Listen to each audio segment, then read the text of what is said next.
So my question to you, the first question will be, like from a management perspective, how do you prioritize cyber protection in an enterprise, be it large or even small? Wow, okay. Interesting question. And it more often than not tends to lead to the money. But the reality is it needs to be linked to strategy.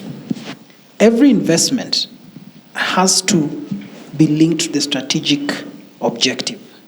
And that's what drives the prioritization.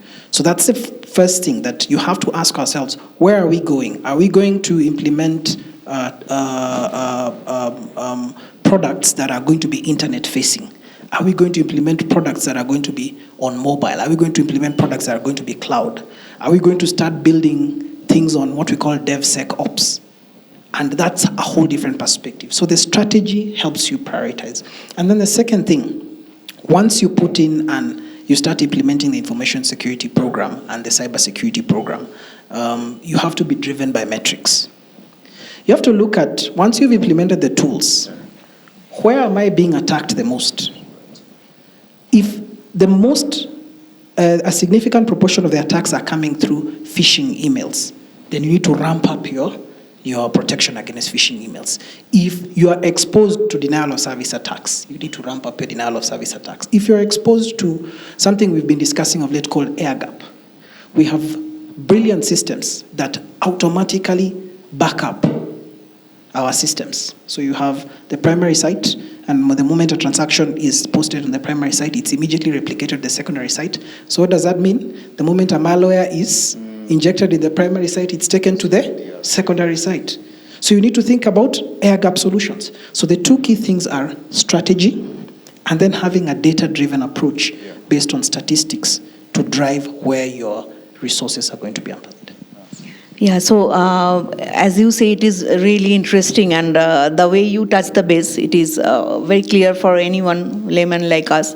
But one thing is, for say smaller organizations, like they don't have inbuilt IT sector to create their own strategies and how to do it. So for them, taking external advice is the more important thing, I suppose, because unless you have a full-fledged IT segment like a big company like Safaricom, they can have it. But for SMEs, when we're talking about for smaller organizations, I think that can be a challenge.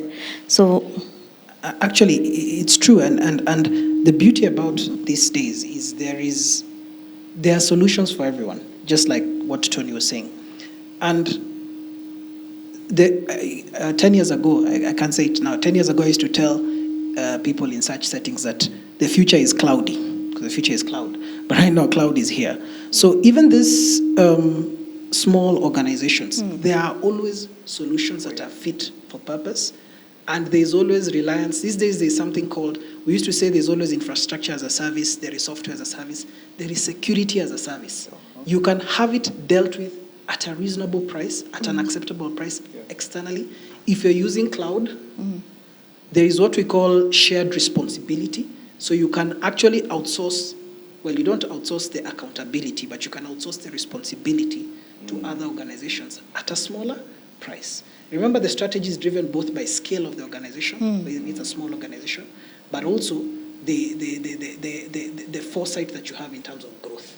So there are solutions that exist out there for small organizations, and we can leverage cloud significantly.